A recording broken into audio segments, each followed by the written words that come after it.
Assalamualaikum warahmatullahi wabarakatuh. Perkenalkan, nama saya Ahmad Nasrullah dari kelas 12 Ater A. Di sini saya akan menyampaikan materi tentang semangat beribadah dengan meyakini hari akhir. Yang pertama adalah pengertian hari akhir. Pengertian hari akhir menurut bahasa dan istilah berasal dari kata al-yaumul akhir, yang berarti akhir dari hari-hari yang ada di dunia, karena tidak ada lagi hari dunia selepasnya. Sementara pengertian dari kiamat yang berasal dari kiamah adalah kebangkitan atau berdiri. Sebab pada waktu ini Allah Subhanahu wa taala akan membangkitkan manusia dari kuburan mereka. Hari akhir menurut ilmu pengetahuan. A. Menurut geologi, bumi terjadi dari gas yang berputar, kaos katastrofi, melalui proses evolusi yang lama sekali. Gas bagian luar mengeras menjadi batu, kerikil, pasir, dan sebagainya, sedangkan bagian tengah masih panas. Bumi beredar karena adanya daya tarik matahari terhadap bumi. Jika daya tarik matahari berkurang, akibatnya bumi akan tergeser dari matahari, sehingga putaran bumi semakin cepat dan akan mengalami nasib seperti meteor, menyala atau hancur. B. Menurut teori fisika, kalau suatu ketika matahari tidak muncul atau cahayanya redup karena tenaga atau sinarnya habis, maka tidak ada angin dan awan yang berakibat hujan tidak akan turun. Selanjutnya gunung-gunung akan meletus, ombak bergulung-gulung, air laut naik sehingga hancurlah bumi ini.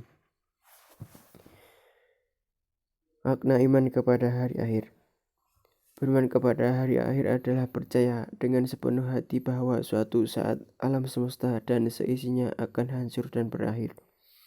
Kehidupan dunia hanya sementara. Kehidupan selanjutnya di dalam akhirat yang kekal dan tiada berakhir. Dunia hanya tempat menguji manusia apakah manusia mau berbuat baik atau tidak. Periode hari akhir. Yang pertama yaumul barzah, alam barzah. Yaumul barzah terjadi di alam kubur, yaitu saat pintu-pintu gerbang menuju akhirat terbuka. Pada tahap ini, malaikat Mungkar Nakir akan menanyakan kepada setiap manusia mengenai seluruh amal perbuatannya sebelum mereka dibangkitkan. Yang kedua, Yaumul Ba'ats, hari kebangkitan. Yaumul Ba'ats adalah hari dibangkitkannya manusia dari alam kubur dalam proses menuju kehidupan kekal. Dal Aklut, pada hari kiamat. Fase ini ditandai peniupan sangkakala yang kedua.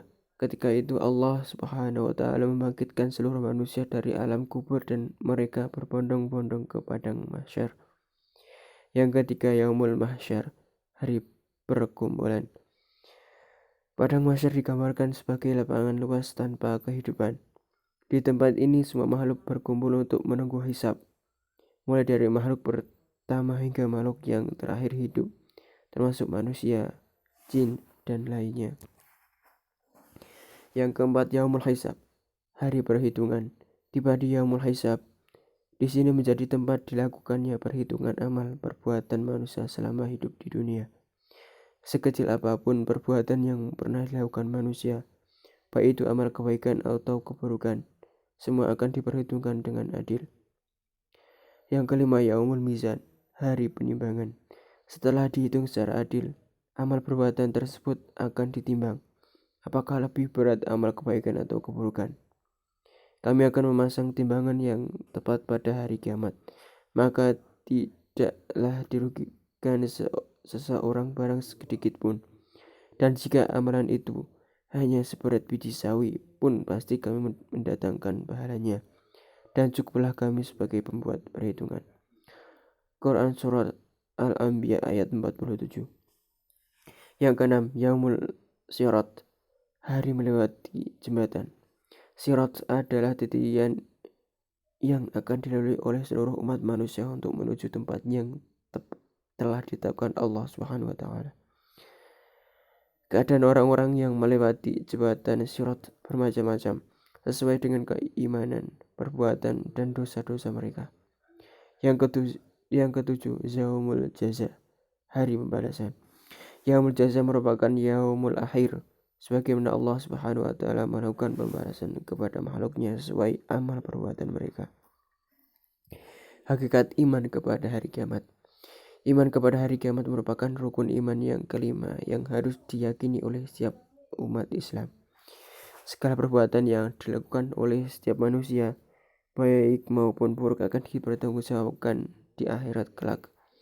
Oleh sebab itu, keimanan kepada hari kiamat hendaknya dijadikan sebagai landasan utama untuk menyadarkan diri agar selalu taat kepada ajaran Allah Subhanahu wa taala. Banyak ayat dan hadis yang memerintahkan kita akan meyakini datangnya hari akhir. Di antaranya adalah firman Allah Subhanahu wa taala pada Quran surah Al-Baqarah ayat 4 berikut. Walladzina yu'minuna bima unzila ilaika wa ma unzila min qablik wa bil akhirati hum yuqinun. Yang artinya, dan mereka yang beriman kepada Al-Quran yang diturunkan kepada Muhammad dan kitab yang telah diturunkan sebelum engkau, dan mereka yakin akan adanya akhirat. Hikmah iman kepada hari akhir. Semua ciptaan Allah Subhanahu wa taala yang ada di dunia mempunyai hikmah karena Allah Subhanahu wa taala tidak menjadikan suatu sia-sia, belaka tanpa tujuan dan hikmah di dalamnya. Di bawah ini beberapa hikmah iman kepada hari akhir. Yang pertama, muncul rasa kebencian yang dalam kepada kemaksiatan dan kejahatan moral yang mengakibatkan murka Allah Subhanahu wa taala di dunia dan di akhirat. Yang kedua, menyejukkan dan menggembirakan hati orang-orang mukmin dengan segala kenikmatan akhirat yang sama sekali tidak dirasakan di alam dunia ini.